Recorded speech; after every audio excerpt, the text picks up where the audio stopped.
ल यो चाहिँ ससुरालीदेखि आउने बाटो एकदमै यो खालको भिड छ है। यहाँ चाहिँ यस्तो छ बाटो, यो बाटोदेखि खल्पै झऱ्यो भने चाहिँ यहाँदेखि डाइरेक्ट तल तल तल खोल्समा पुगिन्छ गाइज।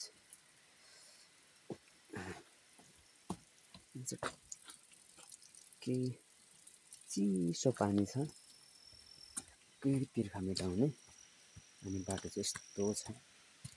यहाँदेखि सिट लड्यो भने एकदमै तल खोल्सातिर पुगिन्छ, त एकदम झुकेर हिँड्नुपर्छ।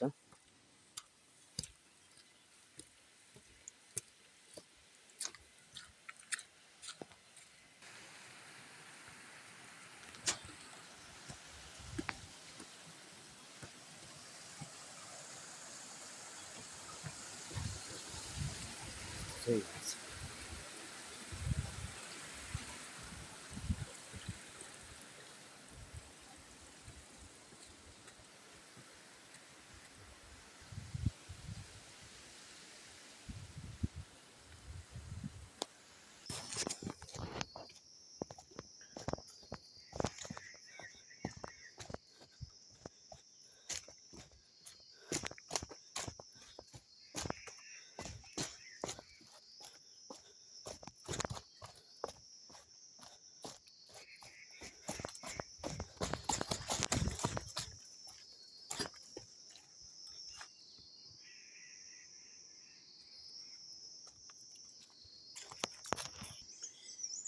यो चाहिँ किर्लुङकै बाटोमा यता चाहिँ वाल्याङ मकालु 6 अथवा साबिक याफु गाविस वार्ड 5 वाल्याङ साबिक।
ल साथीहरु फाइनल्ली अब सिलिचोङ गाउँपालिका र मकालु गाउँपालिकाको सङ्गम स्थल अथवा सिमाना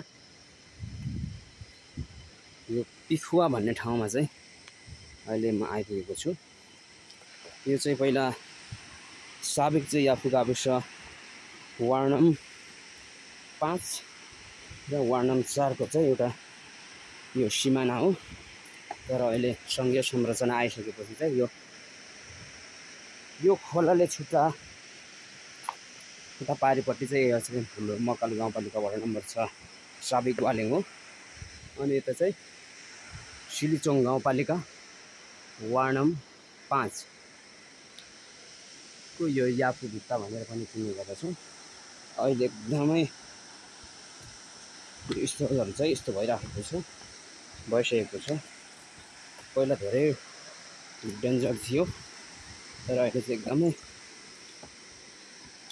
बाढी पहिरोले गर्दाखेरि राम्रो भएको छ। तर बाटो चाहिँ यो तरिकाले जानुपर्ने हुन्छ, ढुङ्गा आइरहन्छ अनि बाटोहरू भत्काउँदै छ।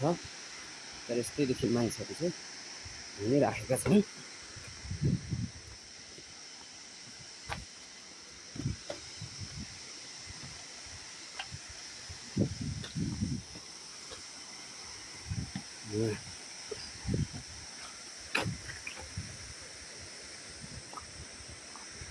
अच्छा, यो चाहिँ पिखुवा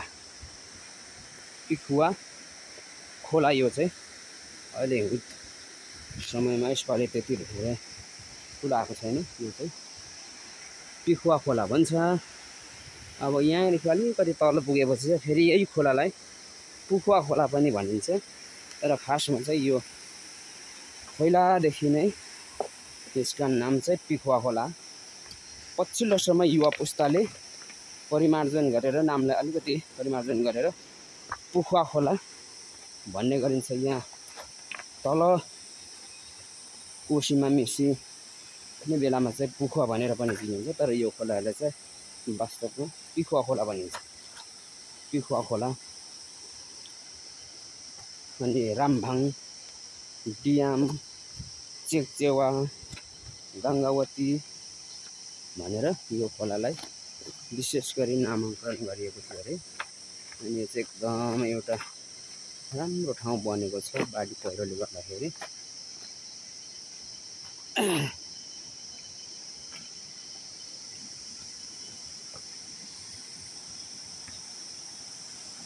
एकदमै हामी खोलामा आइपुगेको छु।